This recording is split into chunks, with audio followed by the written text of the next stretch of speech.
We heard that there is now a VAR, a VAR analysis of Chiwenga and Marufu done by who? By Zigo. Zigo is now the VAR specialist with a certain wrong professor. I said, there are many Kasongos these days. Kasongo Zigo and Kasongo Professor, they are doing VAR over a Kasongo church.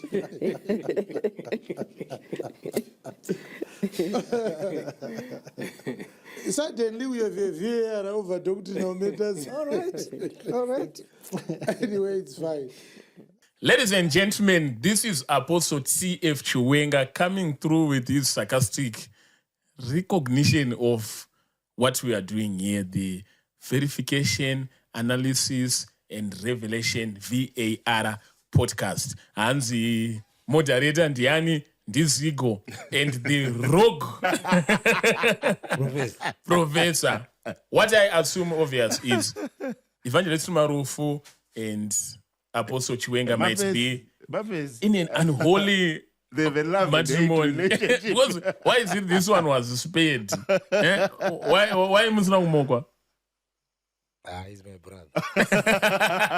Apostle Chiwenga is my brother. He's my brother. He knows. Yeah. Anyway, Apostle T.F. Chiwenga, instead of just mocking this podcast, which has got the sole reason of reviewing the submissions that were done on the Sabbath debates, I think Apostle T.F. Chiwenga can take it to our invitation.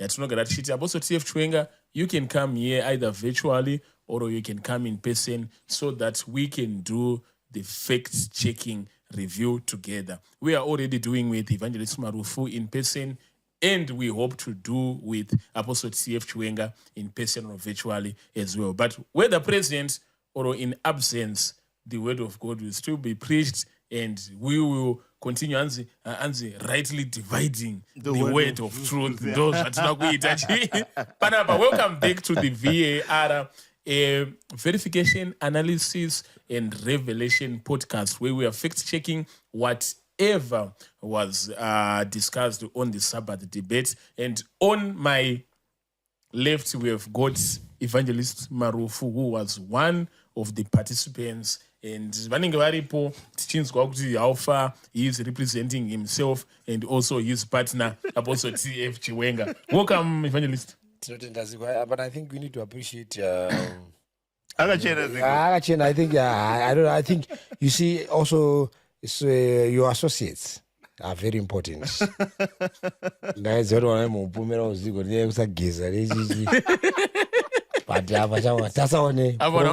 Evangelist.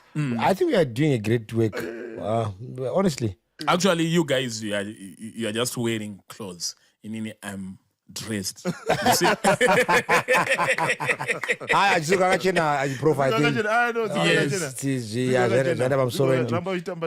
think Evangelist is going, your day of baptism is coming. It's coming. Get ready for his baptism. I think we are almost there now. The day is drawing nigh. Yeah. And of course, on my right, we've got the professor. Yes, they go. Professor Nyaoma. This is the man who is dissecting and doing fact-checking. Here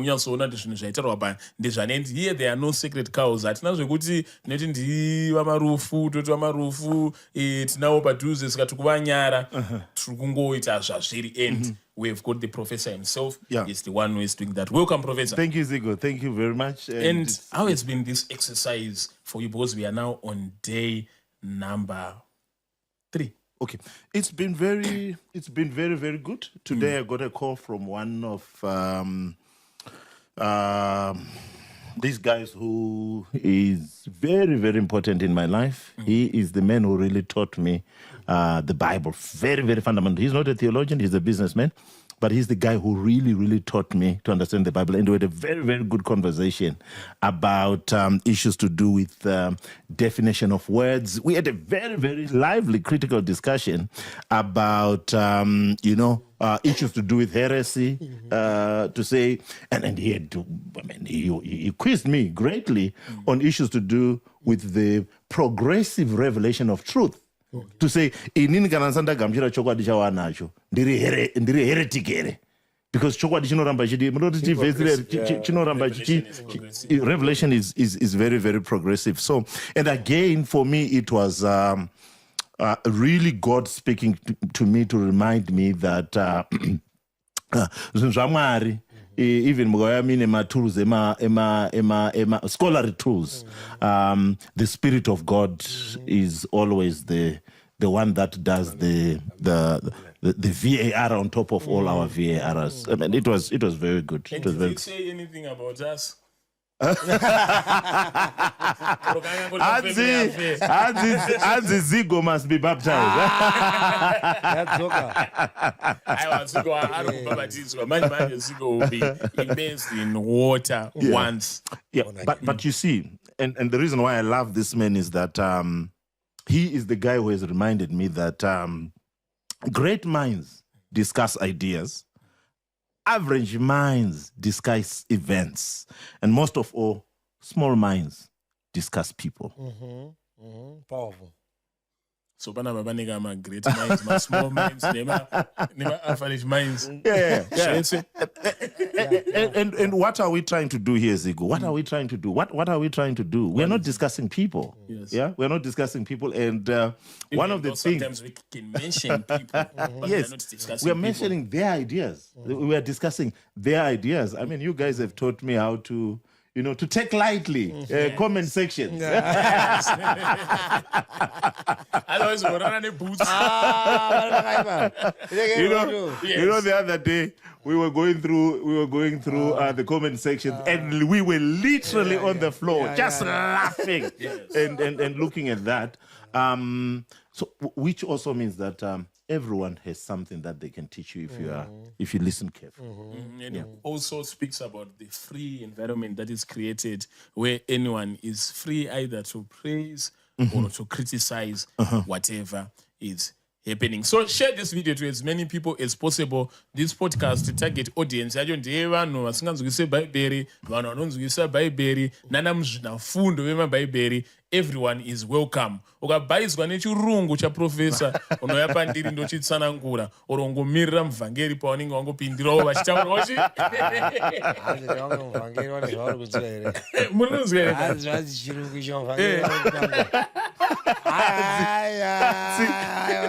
kana muda kuona kuti muvhangeri havana chavari kunzwa, itai kuti vati the boy.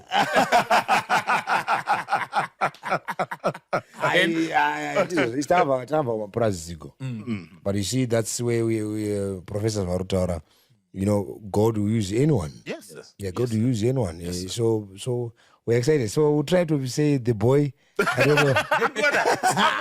I'm not going to fact check that. Yeah.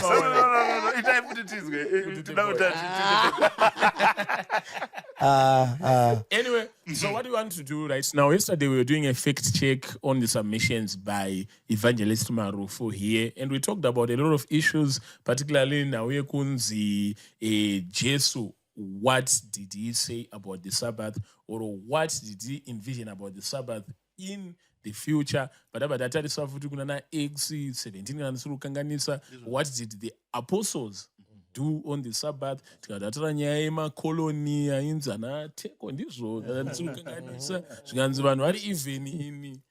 in diaspora, they would keep that tradition alive in them. So right now, what we want to do with the professor is we want to look at the other submissions by Apostle T.F. Chiwenga, and we are going to go straight into the videos because this is serious business. Yeah, but before we do that, I wanted us to talk about what we are trying to do here. What are we really, really trying to do here when we are doing the VAR check?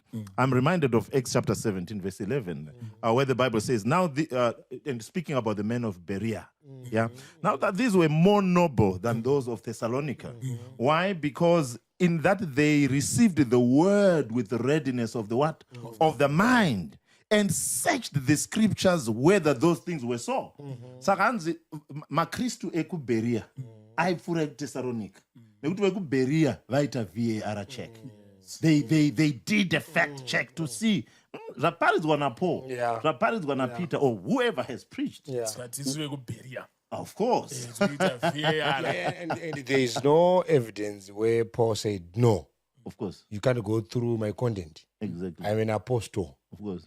or I'm an evangelist. Yes, yes, yes. So you see, we are here so that when we are here, particularly in our podcast, we are saying, feel free, guys. Of course. We have nothing to hide.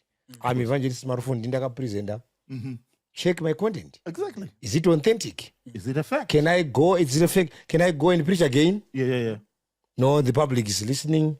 We are not afraid. So if Apostle Chiwenga then denies this platform, I think also we need to deny him. It is to preach to people. Yeah. Again, it's again, you see the idea that is not very, very Christian to me, in that people are supposed to attack ideas, not attack people.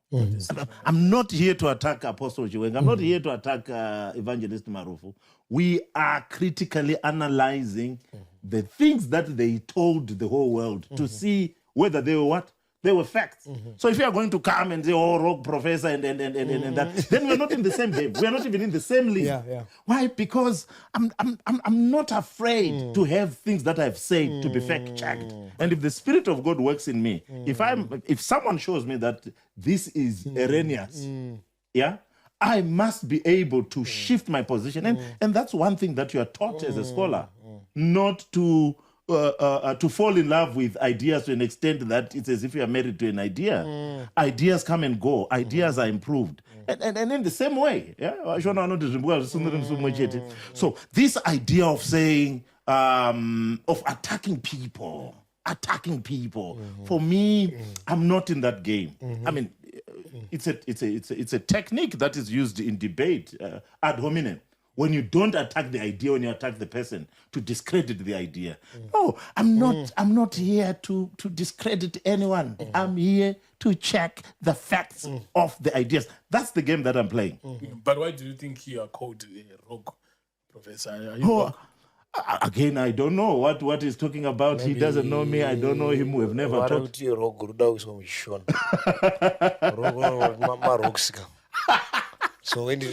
So when someone turns rogue, usually instead of definition, tinongopa example mama tonzwisisa. Kana pane mupurisa angari police force. Mupurisa obva azobuda police force ka. But oramba achiita mabasa echipurisa achibira vanhu achienda parodi akapfeka uniform achiextort vanhu achiita sei tonzi the police officer turned rogue. So this professor maybe uya kwavaita panapa vari kunzi kune kwawakafanira nga vachiitira uprofessor pauya panapa vachiita uprofessor vavanzi rogue professor. No. But you see what I'm talking about, that when we are searching after truth, right? And when we are searching after knowledge, because the Bible then says, my people have perished because of lack of knowledge. So my task, what I want to do is to search for knowledge so that I arrive at a point of truth from an informed position. I'm not a simpleton. You know, and everyone who really cares about religion and who really cares about God, you should not be bedazzled. You should not be shocked by people who throw 37 verses and you think that the 37 verses that have been thrown to you are true. You remember what happened to Philip and the Ethiopian eunuch? As he was reading, Philip came in, sent by the Spirit of God, and said, do you understand what you are reading? Yeah. So this idea of thinking that because you've thrown in many verses and I mean, anyone who's searching after the truth should be careful to then really say, zvandaudzwa izvi ndizvo here, and then fact check it, especially now. Especially now you have artificial intelligence, you can Google. So pafoni pako cheka munhu achitaura kuti ndizvo, and you are going to be shocked by some of these apostles and some of these evangelists.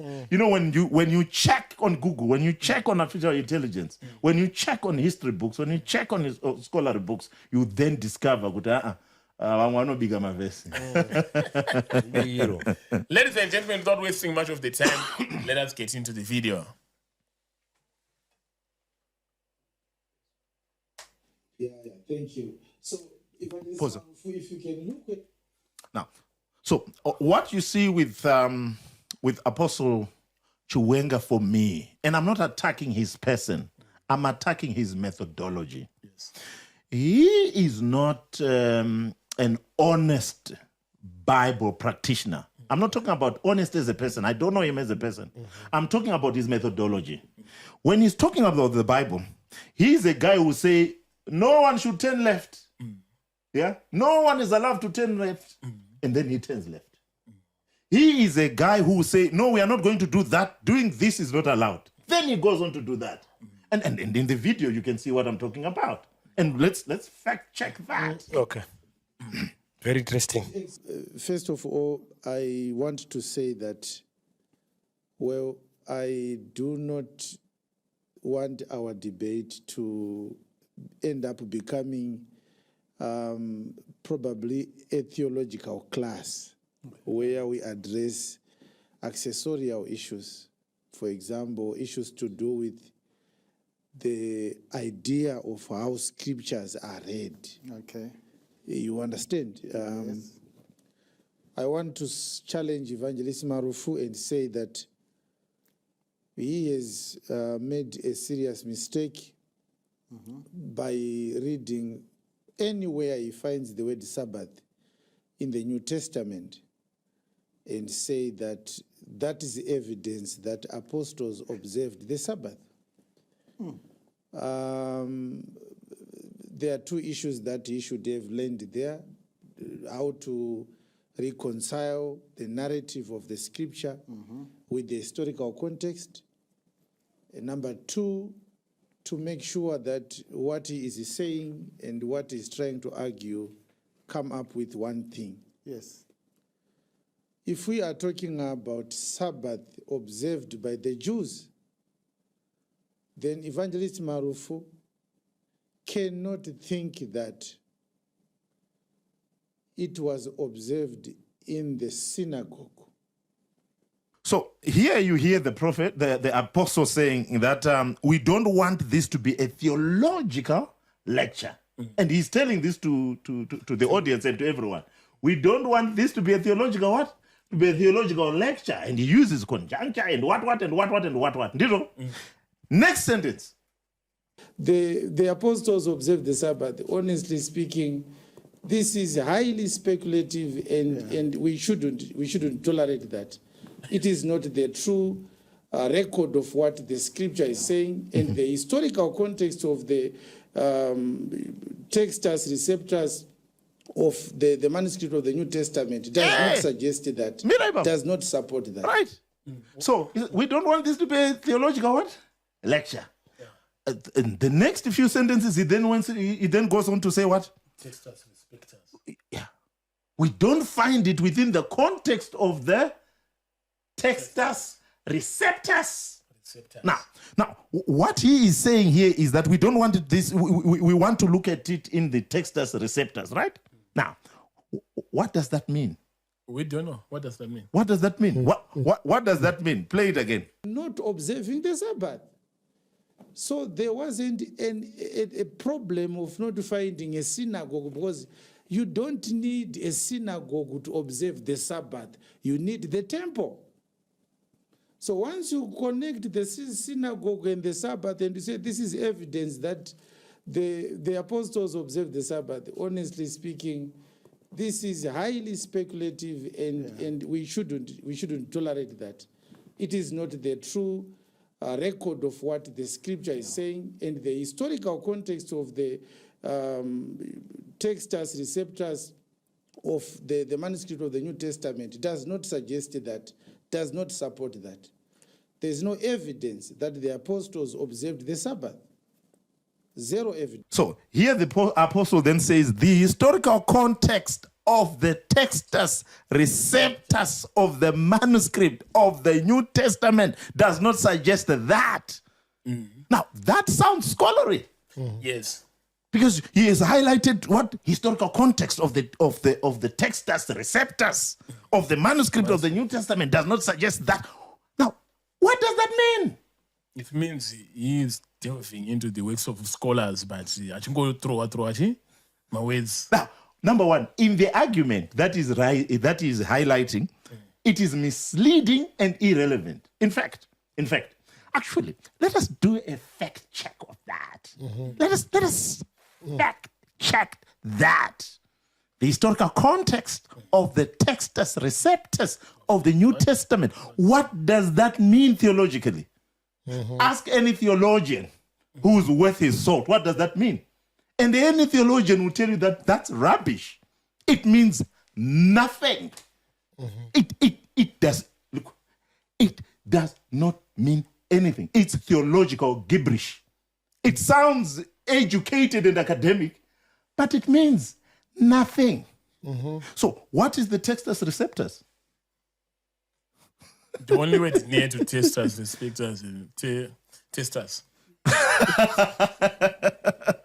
And I thought it means something well different. Testers, respecters, and original manuscripts. Like what I'm interested in, it screamed double standards for me in this sense.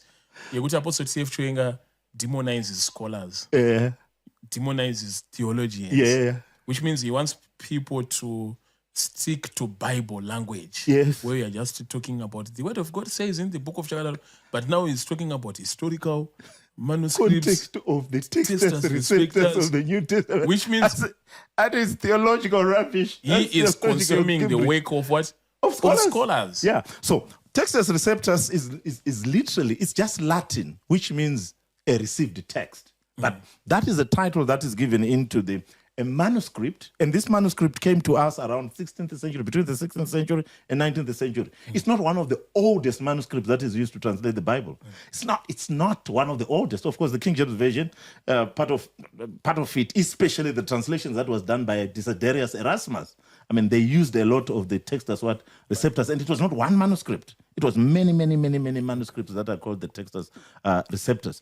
It's not a text that is highly regarded by any scholar. Scholars worth their salt today don't use the textus receptors to translate the Bible.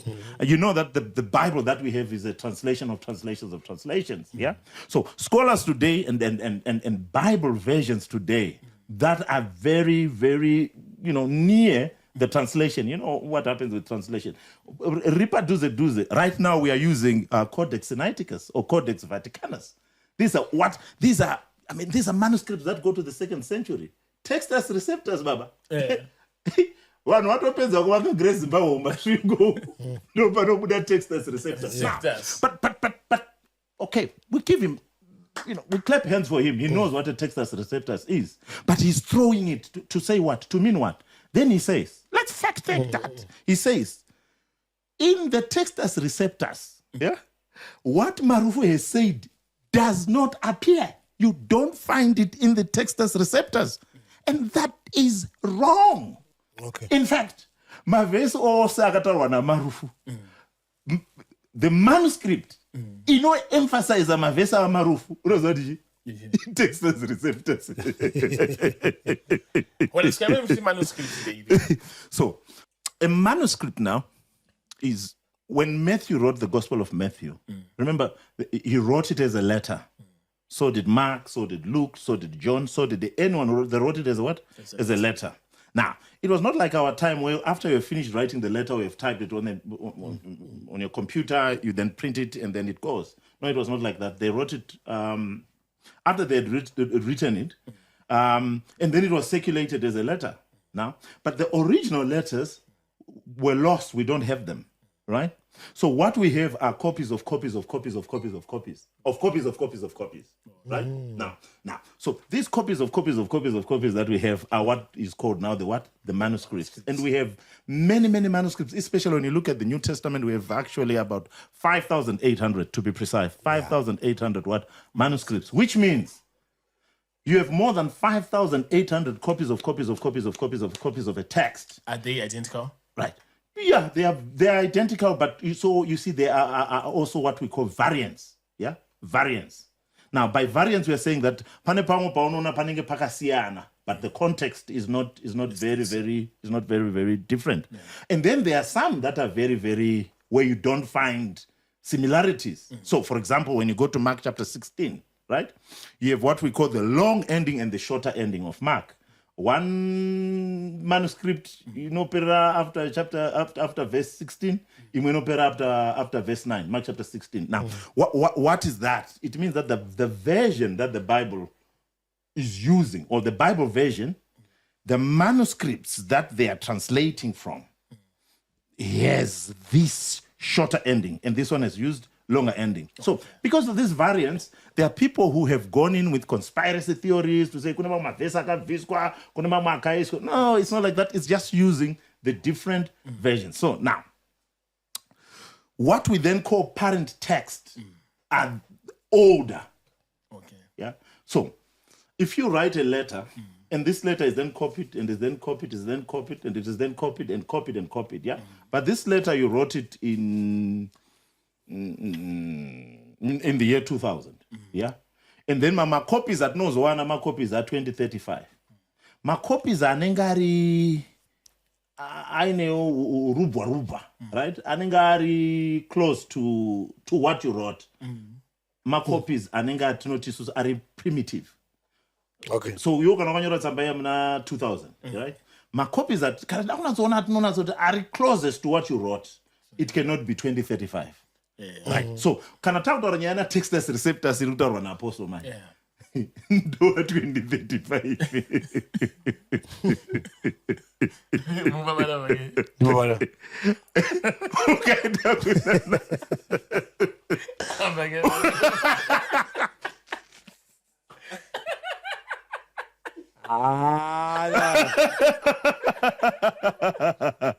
Test as receptors.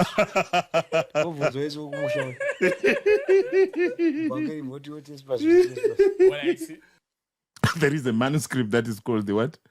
It's called the what? The Textus receptors. Textus receptors. Okay, so the Textus receptors, yes, it's there, but it's one of the oldest. Rakauya manje manje. Kune mamwe ari kumashure ari kushandiswa kutranslate maBhayibheri edu anasi. Vakaita sana Codex Sinaiticus, Codex Vaticanus, ndo ari kushandiswa because Textus receptors, it was But I'm sort of David. now, so briefly. Yeah. And you see testers, receptors. Receptors. Receptors. It's the oldest. I think but no. It's like it's not the oldest. Yeah. It's later. Ndora ndachiti rakazoona tsobuya compilation yacho yatina ema version acho is between 16th century to 19th century. Yeah. What if kukauya rimwe later? Does it alter the Bible Shariri as we know it today? No, it doesn't. You'll find something that happened around the 40s where they found what they called the Dead Sea Scrolls, where we got one of the full manuscripts of the book of Isaiah. And despite the book of Isaiah being found within two texts, one that is called the Masoretic text and the other which is called the Septuagint. Yeah.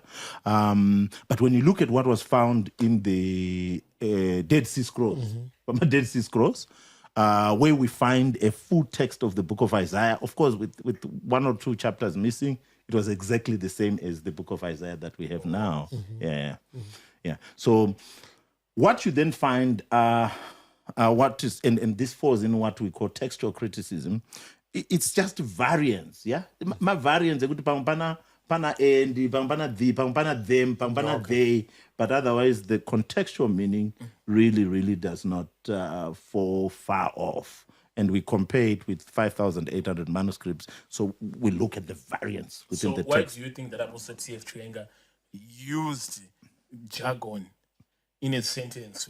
And that's why I was saying that he's not in his methodology in terms of presentation. He's not honest. We don't want this to be theological. Then he goes into say, in the context of the textus receptors of the New Testament manuscripts, that is very, very theological, yeah? But in its theological, it means nothing. It's theological gibberish, yeah? Now, the point that he's trying to highlight also is false. It's not a fact. Because he's trying to, I think I'm not kufundisira Marufu ne theological jargon.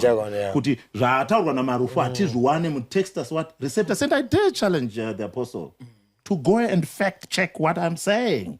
To say the verses that were highlighted by Marufu, Acts chapter 13, 14 and 44, Acts chapter 16, 13, Acts chapter 17, 2, Acts chapter 18, 4. Do you not find them in the text as receptors, as he said? If he is after truth, he must come and apologize to say, that statement was not factual. That because it's statement not. Was erroneous Yes. and uncalled for. We cannot say it was heretic. Yeah, because not all errors are heresies. Now, and when you look at that in the text as receptors, and this is for you also, Marufu.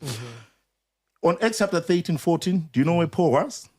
He was in Antioch, where they kept the Sabbath. On Acts chapter 16, 13, do you know where Paul was? Again, that's where you saw it. Philippi. And on Acts chapter 17, verse 2, do you know where Paul was?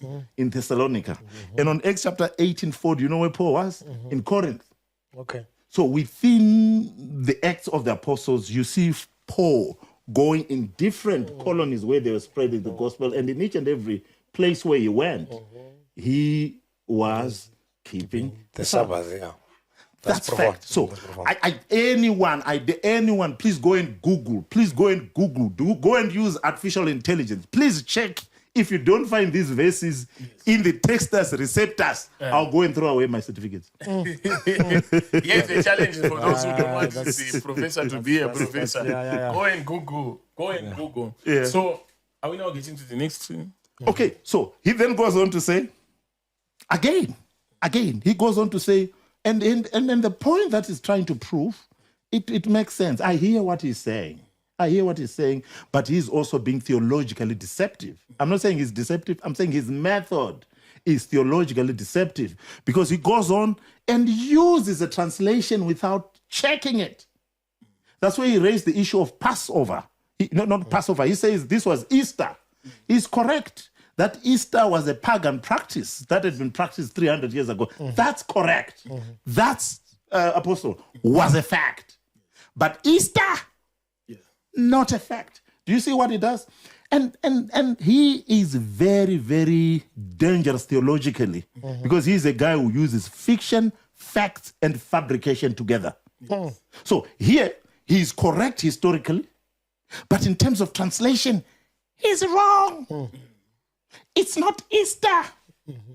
It's Pascha. It's Passover. So what happened? Now, Easter is a pagan practice.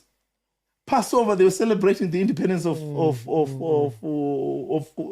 the children of Israel when they came out of Egypt. Yeah, that's when they did the Passover. So now I understand where this mistake is, and I think it's an honest mistake, and I don't think that we should be hard on him. Why? Because he's relying on a translation, but he didn't check the translation to say, okay, is it true that this word Easter is really, really the word? And when you go and check within the text, you then find that no, it was not Easter. It's a translation. What it was actually was what? Pascha. Passover. Right? Now, so the next one is, he then goes on to say, and again, this is how some of these religious leaders and popular preachers are dangerous. They are not dangerous because they are feeding people error. They are not dangerous because they are feeding people the truth. The danger with many, many religious preachers is that they mix facts and fiction.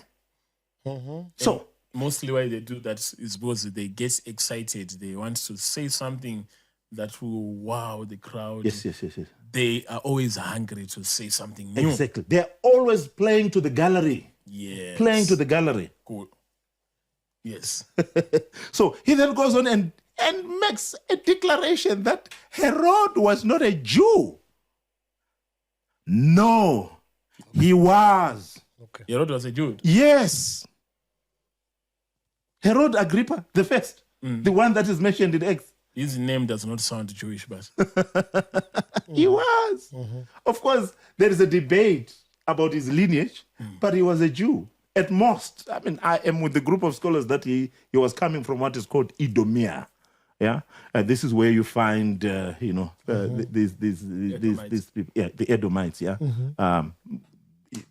from Edom. But publicly, I mean, when you look at his public declaration, he was really, really a Jew in his public declaration. Now, are there people who question him being a Jew? They say that some say, no, he was a pagan inside who was wearing a Jewish gown.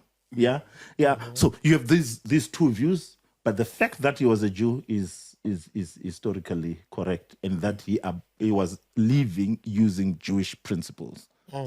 Ladies and gentlemen, this is the Professor Nyaoma. Achiti feed an information tiri kuremerwa. Muvhangeri?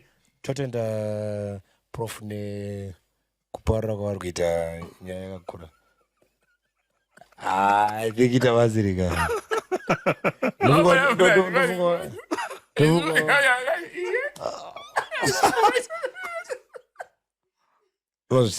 Ndofunga my brother Apostle. I'm on 1 point. I think my brother Apostle, I think Arubata Sutoro. So what we want to do, deep call it down to deep. These are matters sometimes which are too high for us to understand. That's why I'm going to teach you because it ain't not happen because it doesn't process but drown in laughter. Again, what you then find in what the apostle has highlighted, again, like I highlighted, you find a mixture of facts and fiction, right? For example, in the clip that we just heard, he highlights, and rightly so, that Abraham was a pagan. Yeah. Again, this is what we call, of course, it is used within New Testament analysis of the historical Jesus. It is called the criterion of embarrassment. When you look at embarrassing things that are done by men of faith, yeah. So when they say Abraham was a pagan, yeah, okay, we don't want Abraham to be pagan. We want him to be a father of what? A father of faith. And there, we must give it to the apostle. He's correct. That's Abraham was a pagan. Oh yes, he was, and that his father Terah. In that his father, because they were coming in from Ur of the Chaldeans, yeah, Ur of the Chaldeans. It was very, very pagan. It was Babylon, Baba.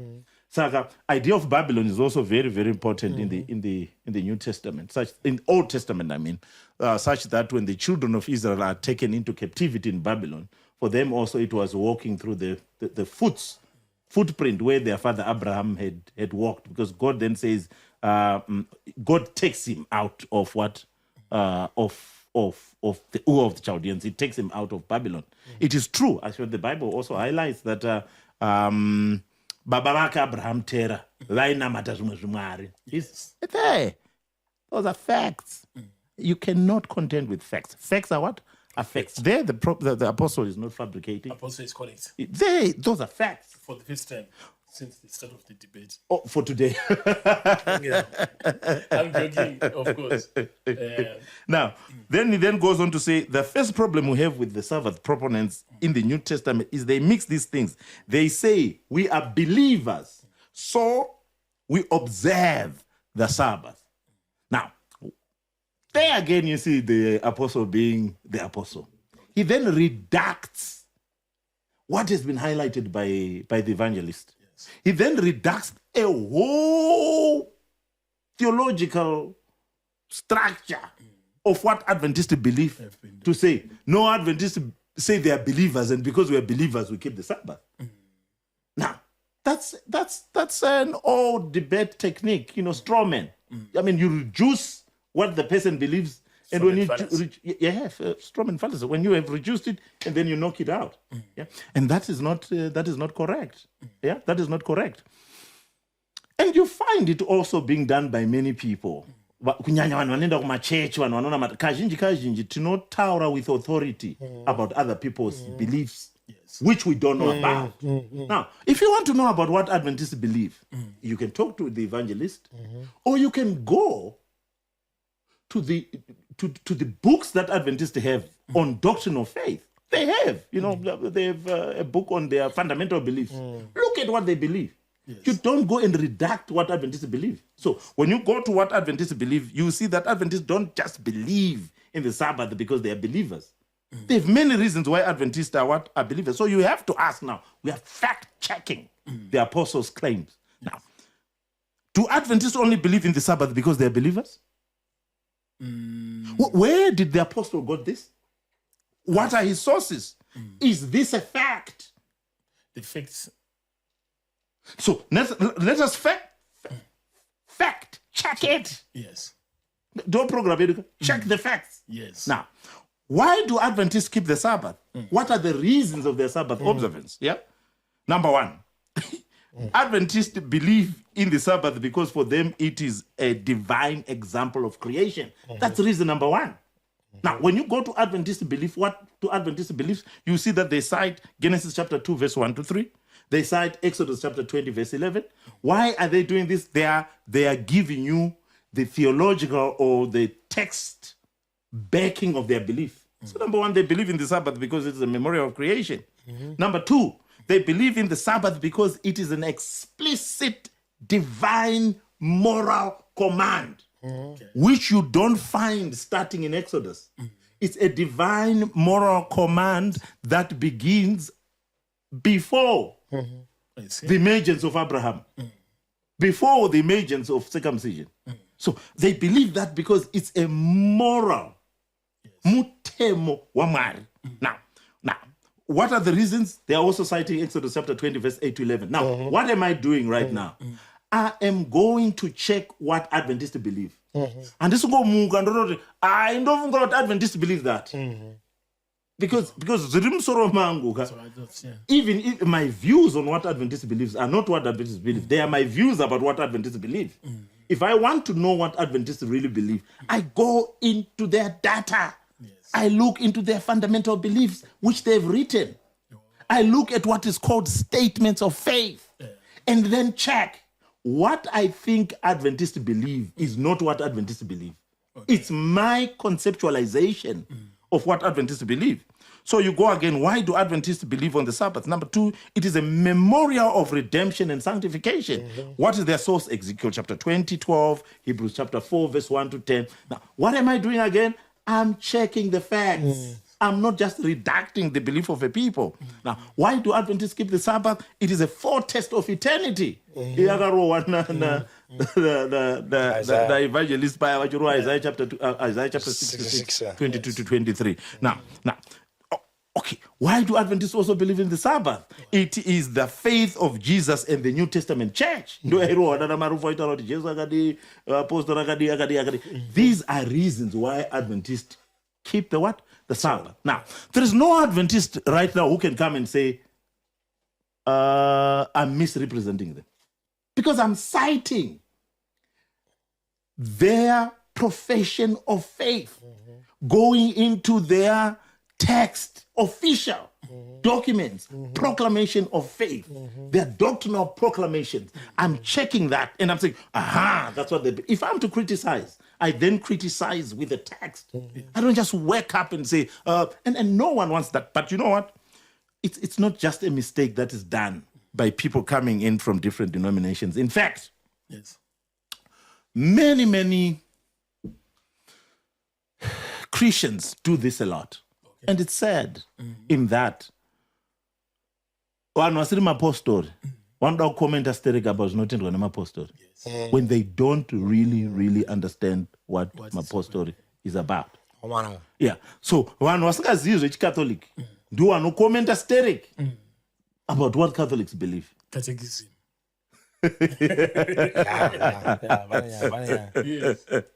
Now,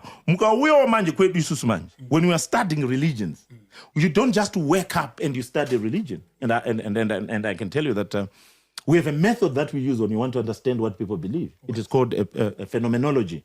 It is a method that we use when you want to study a religion. Yeah, and praise the Lord. One of the leading scholars on phenomenology is a Zimbabwean. It's called Professor Ezra Chitando. Yeah. So how do you what do you do when you want to study a religion? If you want to know what Adventists believe, what do you say?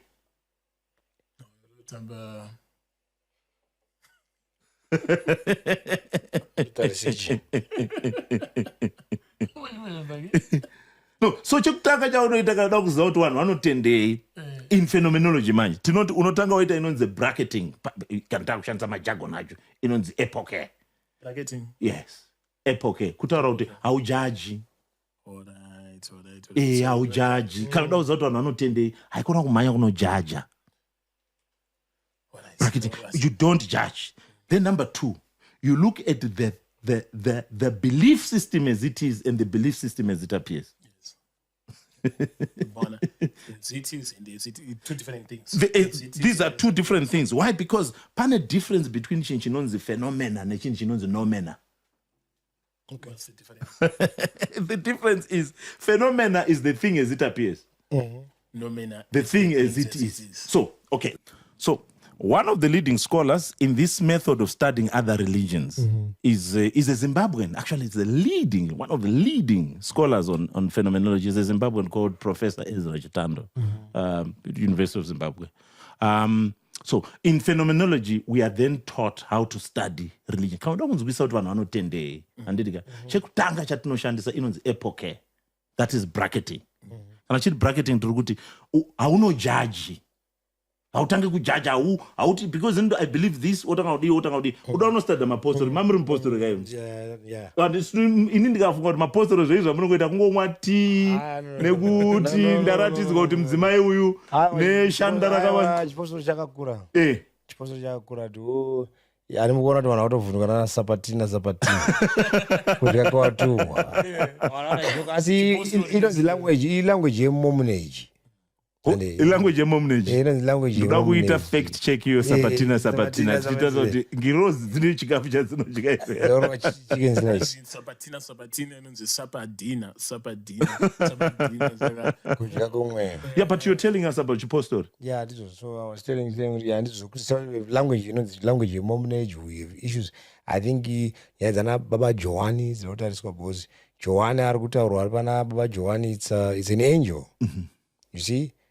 Vanhu vakanzwa kuti Baba Joani anofunga kuti anga ari munhu. Pachikunzi Baba Joani ingirozi. Okay. Ingirozi iri kunzi Joani weJohn the Baptist. Auya angirozi. Augara pana anonzi sixpence kana nzara.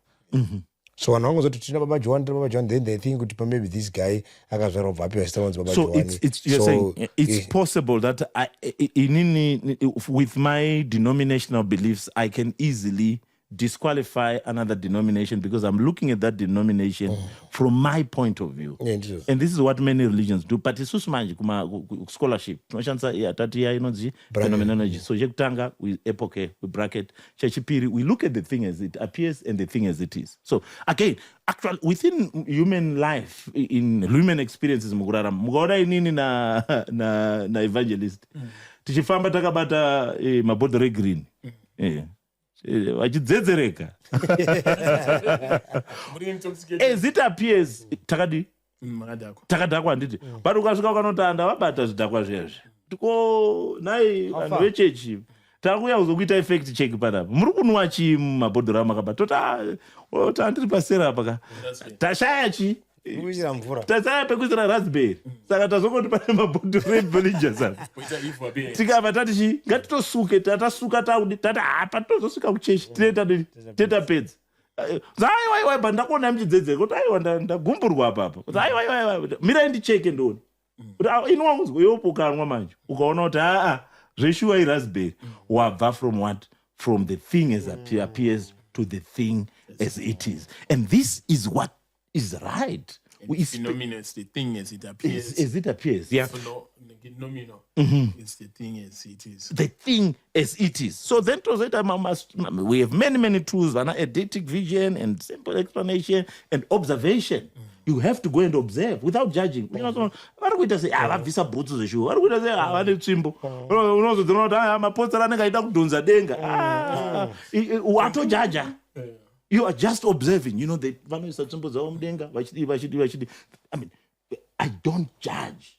And then I don't go about and proclaim what other people believe without really understanding what they believe. And you find this mistake being done. I think it's a battle of churches where people redact other people's beliefs. And you find it, especially in the debate between Evangelist Marufu and Apostle Chiwenga, that there is a lot of redacting what other people believe so that you can dismiss it.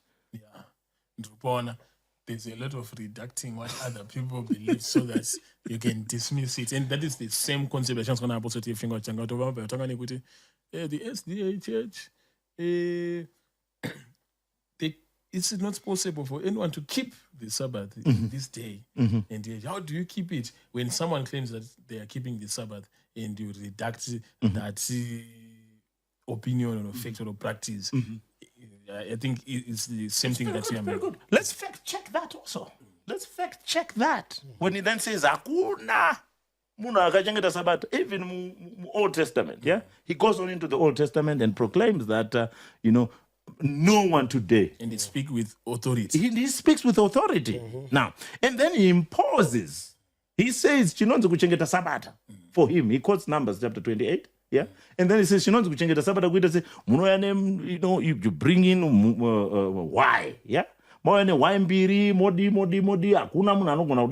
let's fact check that. We need to check that, right? So, and he says, because of that, no one keeps the Sabbath. All right. Right. And then he goes on to say, Israelites did not go to the temple on Sabbath. Right. Now, Let's fix it. let's fact check that. It's true. But then again, it is a classic Apostle Chiwenga move. Fact, fiction. Right? It's a fact. Hakuna wanu waenda ku temple kunamata. So what is being done there again? You find it again. It's a common practice. It's bad, where people anachronistic reading. Kufungira kuti nekuti isusu tunaenda kuchurch ne Sunday. And this is again classic Apostle Chiwenga's methodology. Fact, fabrication. Put it together. Come up with what other people believe. Okay. Now, what is the fact here? The fact here is that no one went to the temple to worship on Sabbath. That's a fact. That's a fact. Okay. Now, but does that mean, therefore, that people did not go to worship on a Sabbath? No. Okay. It's not. Now, the progression of formal worship, nyaya yekuti vanhu vanoungana vachinamata, inyaya inofamba nekuda kwenguva. It's progressive. Now, vana Abrahamu vainamata sei? Vaenda kuchechi here? Kwangu ne machechi? Kwangu sina. Right. Saka vanhu vainamata sei? Machechi anga ari mudzimba. Family. It was family. Saka waMarufu nevashandi wavo nevanovabatsira kurima mugadheni nevashandi wavo kupurazi. I think Book of Genesis you see Noah and his family. Exactly. Lot and his family. Exactly. Saka kunamata muna Genesis within the patriarchal era zvaiva zvinhu zvaitwa nemhuri. Kwanga kusina munhu ainzi kuna evangelist, kwanga kusina maevangelist, baba mumbando aitwa evangelist. Saka that idea worship is what is progressive. So this is what you find within families. Yeah? But no zonopinda muna Exodo. Zvakudini manje? Zvakuchinja. Now, the temple that you find or the sanctuary that you find, yanga isiri, it did not serve as a church. It was a place of national worship where the worship was representational. Takaitaura musuya kuti muprista nesabata vaipira waiina 4 ships, right? The 2 were an addition that was done on Sabbath, right? And this was worship at a national level. Now, kova vanhu vese vaita sei nemusi weSabata. Vanhu vese vaita sei nemusi weSabata. Zvaitwa mudzimba.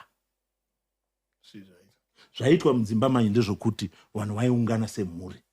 Unoiona pana Exodus chapter 20 manje. Iro Exodus chapter 20 ndimo verse 8. Verse 8 ngara zore Sabata kuti richingeteri dzvene. Ubate mazuva matanhatu uite mabasa ako ose. Azuva rechinomwe iSabata raJehovha Mwari wako. Usatongobata basa naro. Iwe kana mwanakomana wako kana mwanasikana wako kana muranda wako kana mueni wako uri mukati mumasuo wako. Nekuti namazuva matanhatu Jehovha akaita denga nepasi akazora nezore chinoona izvo Jehovha akaropafadza zuva resabata akariita dzvene.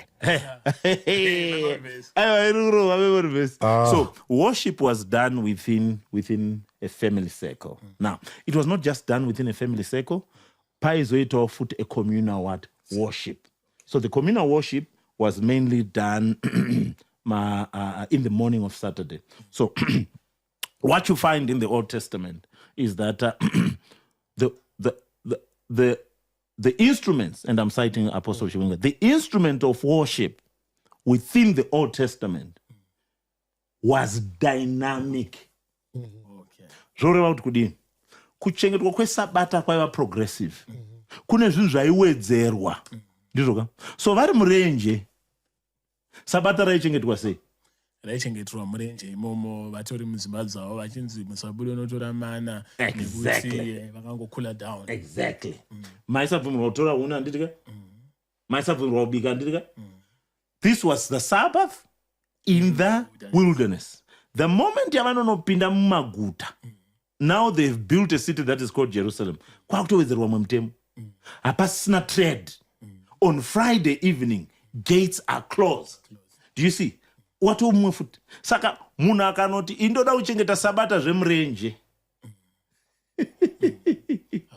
Hazvichaiti nekuti yakadini? Yakaprogressa. And not only that, pamutodzaka yakaprogressa. Zvotozosvika pakuti it took a long time. Exactly. From kuti the Ark of the Lord ipinde muvaIsraeri. Nekuti kuzonzi kwane tembo yacho yafanira kunamatira. Exactly. So that maIsraelites akatanga kuchengetera sabata mutembo after David atofa. Not in the temple. The temple was not a place of communal worship. Vanhu vanofunga kuti musangichwari kwaitu ndo kwaiendwa kunonamata. Nyaya yematemples, not temple. Nyaya yemasynagogue or idea of churches, and the apostle got it right, is something that started post-exilic. But you wanoti hawakwanisa kuchengeta sabata kana pasina tembo. Right. No, not quite. Kota apostle zvakanaka. Kana pasina synagogue. That was his argument. Kana pasina synagogue. Right. Now, again, that's a classic Chiwenga move, right? But before we go into that, you find the idea of the Sabbath not just amongst the Jews. The idea of the Sabbath is an international principle. You find it. Mgoya na Abraham, Babylon, kwaichengetwa Sabbath. But ranga siyana ne iriri. Babylon waichengeta on the 7th day, on the 14th day, on the 9th day, on the 21st day, on the 28th day. Yeah. But the concept now, yakasiyana ne concept which you find that you find within Babylon yainze sab patum. No sub patum, Pattum.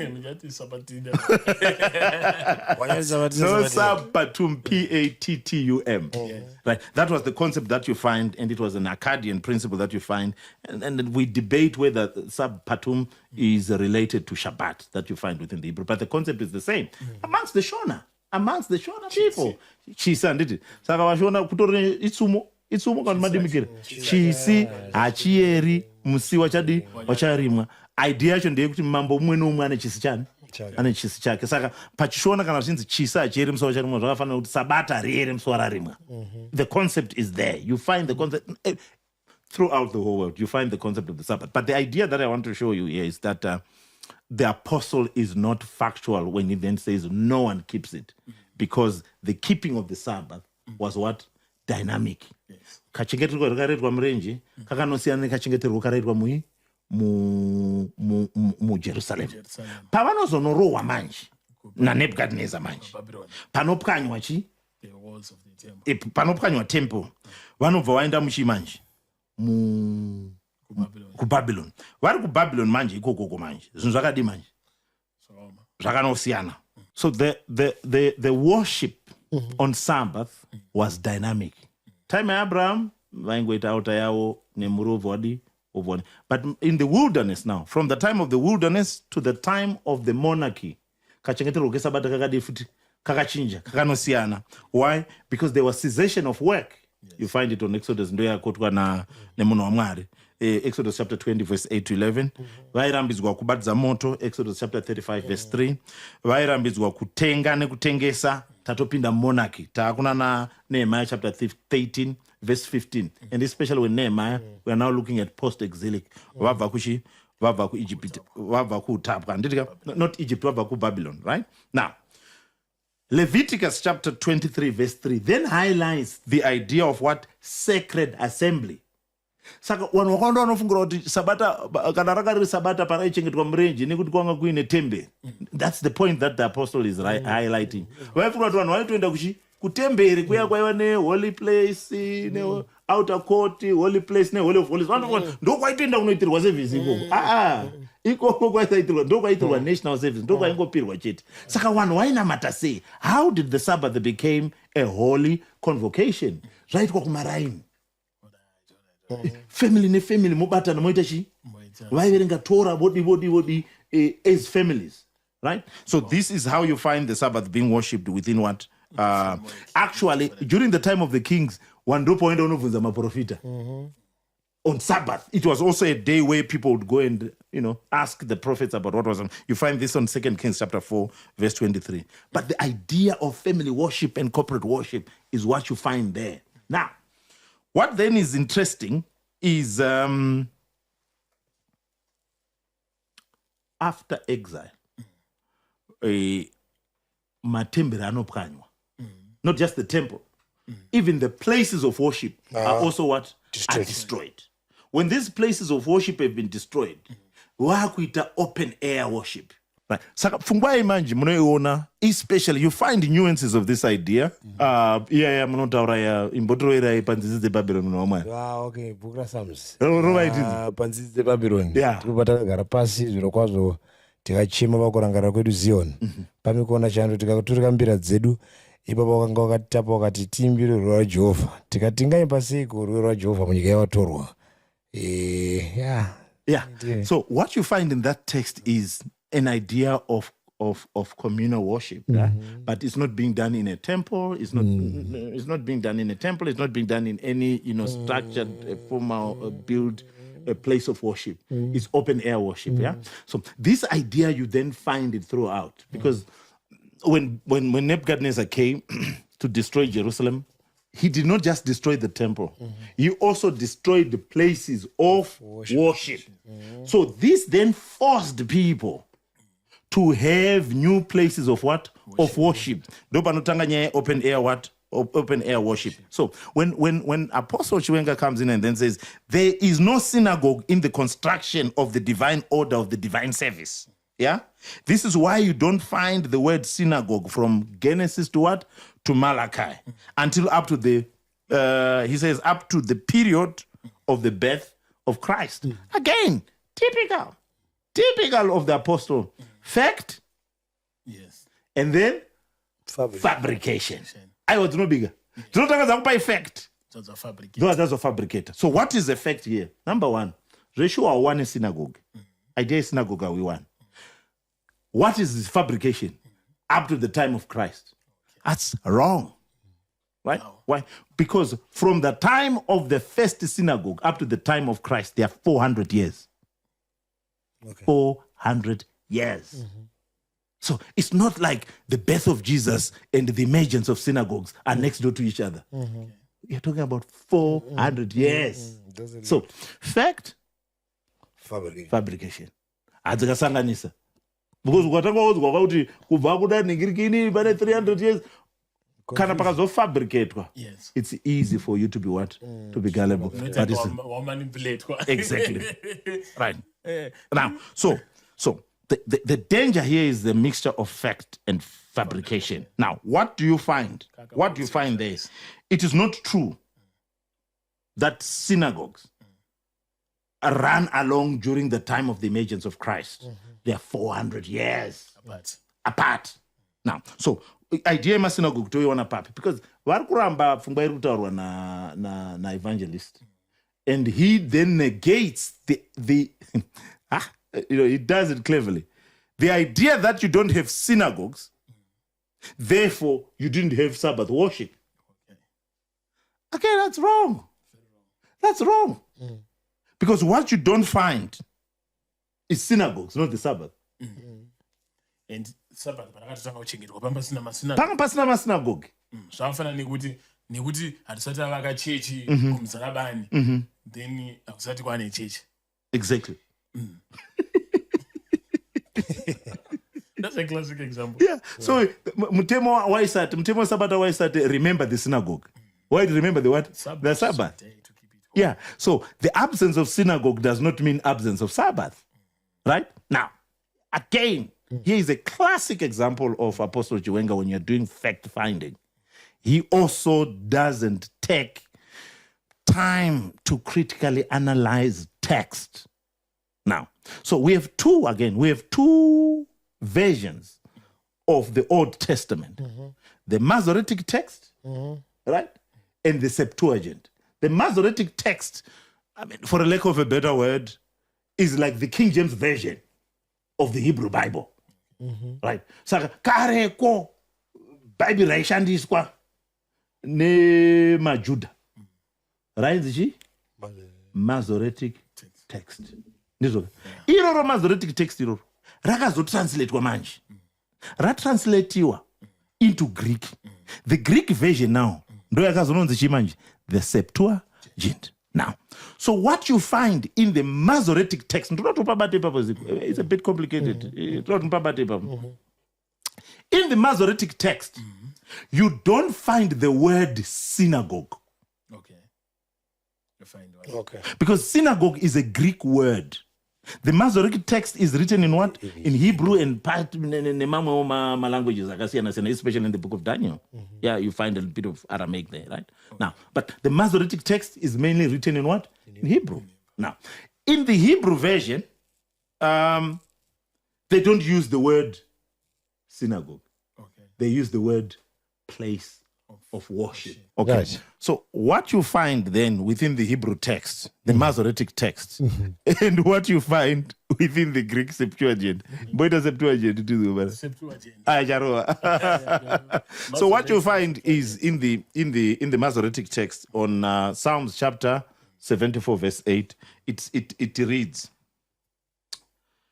they banned all the meeting places of God in the land. Saka wari kumaraini kwawo wanga wari kukambuzuma wanga wari kuwadzana wanga wari kupa waiwa nema-local places of worship waiendwa on Sabbath.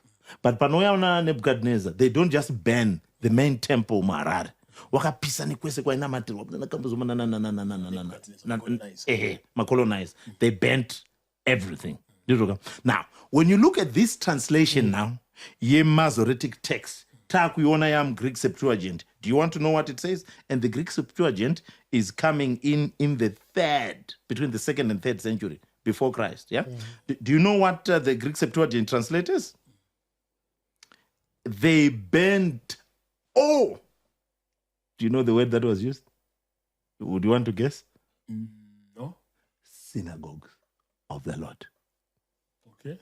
All right. They banned all the synagogues, which means synagogue. Right. So the idea is, the concept is there. The concept of places of worship is what? Is there. Which is not necessarily the what? The temple. Right? One nzvimbo dzawo dzavanoenda kumasowe. To assembly. Thank you for that word. The assemblies where they would go and worship. When Nebuchadnezzar came, he destroyed all these what? In these assemblies. Now, so when they then went into Babylon now, do you know what happened to the change of the Sabbath? You no longer have the temple. You no longer have the assemblies. You no longer have the assemblies. So how are you going to keep the Sabbath? You no longer have the freedom as well. You no longer have the freedom as well. So the change of the Sabbath also, the worship or the observance of the Sabbath, then also what? It also changed. Okay. Right. Okay. So what then happened is, again, people went back. They started worshiping on the Sabbath in their what? In their homes. Now, so what you find post-exilic, post-exilic? Yes, post-exilic, this is the time after they left Babylon. After Babylon. The worship of on the Sabbath, the observance. The Sabbath. Ino teaching J foot. now. Post-exilic. Yeah, post-exilic inochinja. So zvavaita manje. In fact, and this is a fact, did you know that the observance of the Sabbath is the ancestor to church going and worship? Nyaya yekuenda kuchurch muri gurumandira mushinonamata chakakonzeresa yakaberekwa nekuchengetwa kwesabata mupost-exilic. Now, but what you need to understand, again, we are trying to answer the question, raichengetwa sei sabata? Hakuna munhu aichengeta sabata. And we are giving you history to say, no, that's not a fact.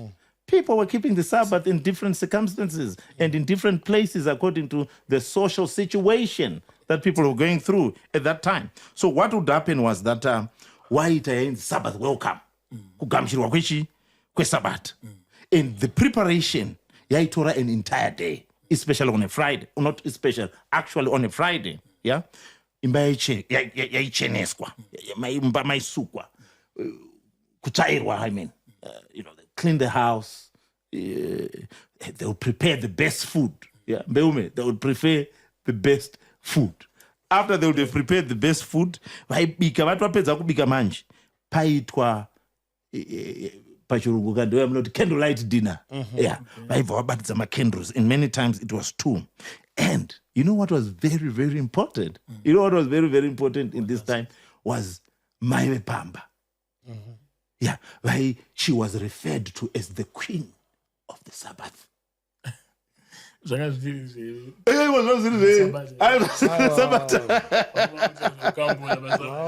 called the Shabbat Queen, yeah, which was the personification of the Sabbath. She was the personification of the what? Of the Sabbath. And they would make sure that they also have what? They would have guests, right? So the family would attend, this was now on Sabbath. So one wife, now, iyi ndo inonakidza manje inonakidza ndoitaura sei inonakidza. Saka maiti kana mapedza kudya zviya pachiJudha, kana mapedza kudya, baba namai maizopinda mimba yemukati kuti mugamuchire Sabata. Muchikambura. You're cruising too nicely, I think. This is going to be continued. At Peze, Baramba, even it's a fact-checking review after this program, we won't be able to finish. But what we can do is we can stand by and continue the next time that we meet. Thank you, all right. Thanks. Thank you. It was nice to be around here. Ukamura ya Rema Chinda Light. It's not end.